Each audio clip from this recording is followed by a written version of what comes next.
Hello, my name is Leon. Welcome to another reading of the Elder Scrolls. Today we're going to be reading Palla, Book 1 by Volgen Maested. Palla. I remember when I first heard the name. Not long ago, it was at the Tales and Tellers Ball. Is there voices in this fucking thing? Sure are. Oh god. Great.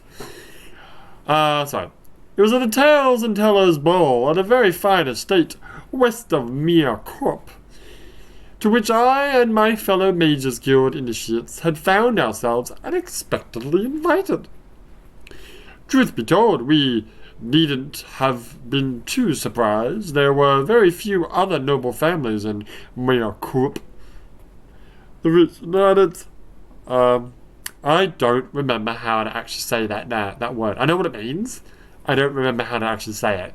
Halcyon? Is that it? Is it that simple? Yeah. The region had its halcyon days as a resort for the wealthy far back in the Second Era. And on reflection, it was only appropriate to have sorcerers and wizards present at a supernatural holiday. Not that we were anything more exotic than students at a small, non-exclusive charter house of the guild. But like I said, there was a paucity of other choices available. As in, there weren't many other choices available. For close to a year, the only home I had known was the rather ramshackle, if sprawling grounds of the Maricorp Mages Guild. My only companions were my fellow initiates, most of which only tolerated me, and the masters, who only tolerated me and the masters, whose bitterness at being at a backwater guild prompted never-ending abuse. Oh, that's gross. Not gross, it's unfortunate.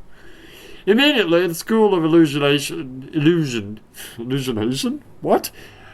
shut up, had attracted me. You know, it's all the Japanese talking about illumination, which is the Japanese, well, it's an English word, but it's the Japanese word for Christmas lights. Well, any kind of light display, really.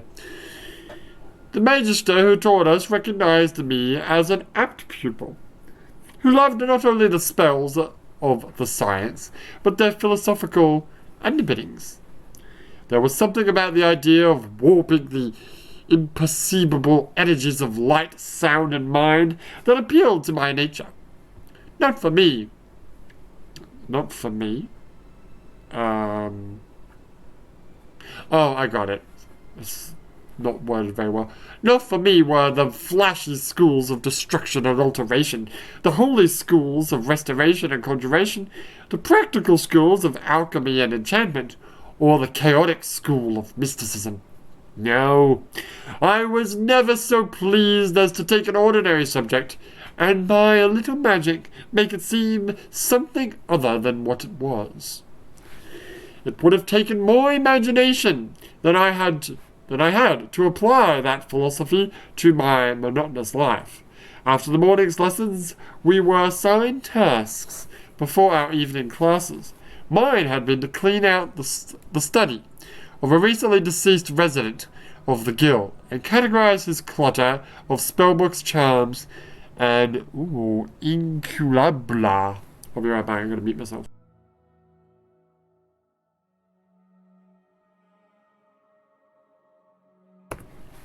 And I'm back.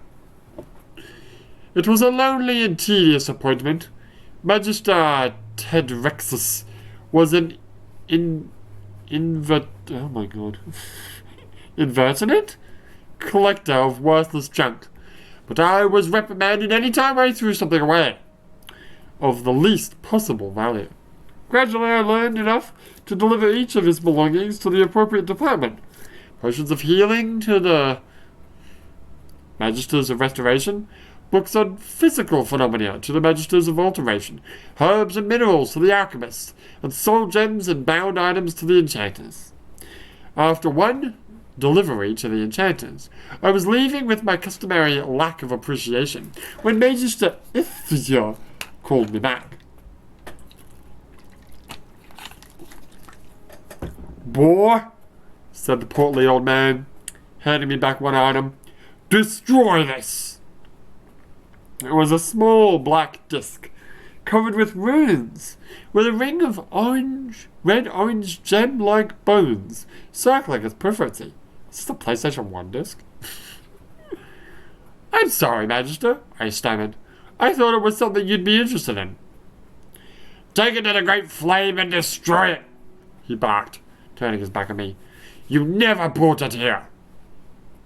Oh, brought it here. My interest was piqued, because I knew the only thing that would make him react in such a way. I knew the only thing that would make him react in such a way. Necromancy. I went back to the Magister to Dexter's chamber and pored through his notes, looking for any reference. I don't know why I didn't change the page. Looking for any references to the disc. Unfortunately, most of the notes had been written in a strange code that I was powerless to decipher. I was so fascinated by the mystery that I nearly arrived late for my evening class in enchantment, taught by Magister Ithia himself. For the next several weeks, I divided my time categorizing the general debris and making my deliveries and researching the disc. I came to understand that my instinct was correct. The disc was a genuine necromantic artifact, though I couldn't understand most of the Magister's notes. I determined that he thought it to be a means of resurrecting a loved one from the grave. Sadly, the time came when the chamber had been categorized and cleared, and I was given another assignment, assisting in the stables of the guild's menagerie. Isn't menagerie usually for birds? Would you really say stables for birds? I think menagerie is just for any kind of animals, right? Whatever. Anyway.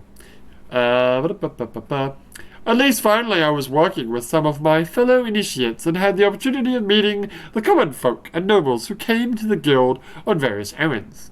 Thus I was employed.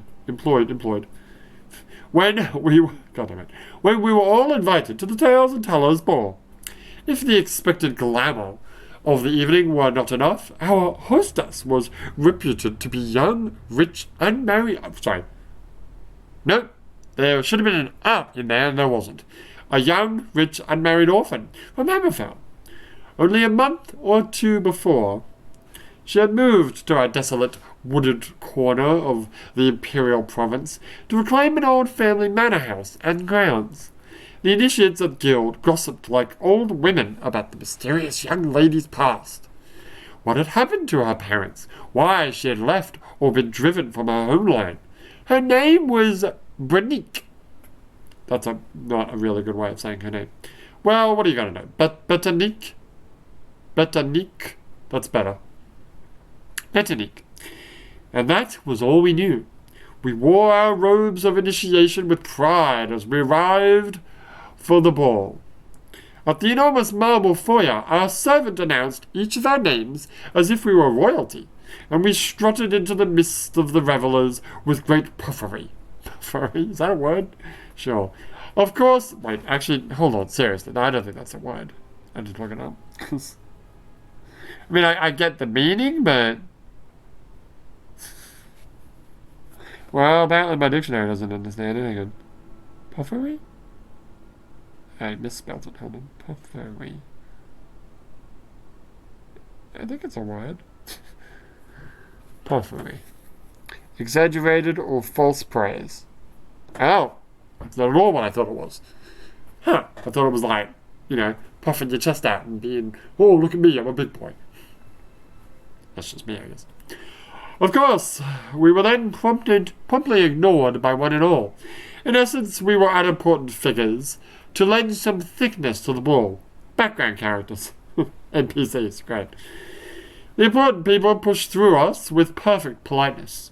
There was old lady Secundria discussing diplomatic appointments to Balmoral with the Duke of Rimfallen. An orc warlord entertained a giggling princess with tales of rape and pillage. I'm sorry, what? Okay, sure. What? Three of the killed magisters worried with three... Wait, say that again? Three of the killed magisters worried with three painfully thin noble spinsters about the haunting of Daggerfall. Intrigues at the imperial and various royal courts were analysed, gently mocked, fretted over, toasted, dismissed, evaluated, mitigated, admonished, subverted. And subverted. God, the fucking vocabulary is terrible. Not the vocabulary, syntax. Yeah, that too. No one looked our way, even when we were right next to them. It was as if my skill at illusion had somehow rendered us all invisible. I need to take a pause for a moment. I just realised that I was going to say, is this supposed to be a Daggerfall book? But no. I read every single Daggerfall book. These are Morrowind books only. Yes, that's true. Because they're talking an awful lot about Daggerfall. Not Daggerfall.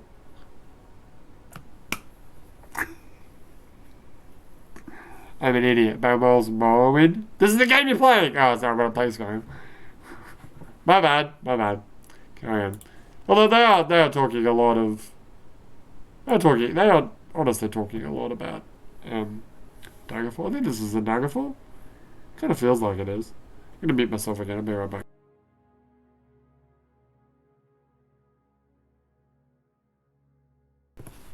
Alright, let's keep going. I took my flagon out to the terrace. The moons were doubled, equally luminous in the sky, and the enormous reflecting pool that stretched out into the garden. The white marble statuary lining the sides of the pool caught the fiery glow and seemed to burn like torches in the night.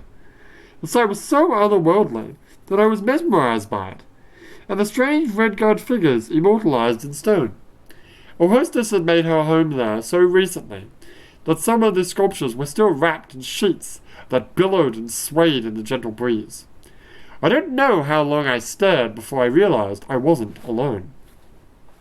She was so small and so dark, not only in her skin, racist, but in her clothing, that I nearly took her for a shadow.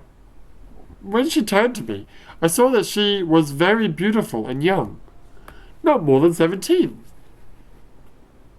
Are you our hostess? Wait, that's me. Are you our hostess? I finally asked. Yes. Don't do that voice. Yes, she smiled, blushing. But I'm ashamed to admit that I'm very bad at it. I should be inside with my new neighbors, but I think we have very little in common. Who's talking now? It's been made abundantly clear that they hope I have nothing in common with them either. I laughed. When I'm a little higher than an initiate in the Mages Guild, they might see me as more of equal. Oh, this is sincere now. Oh, well, screw me. I don't know anything.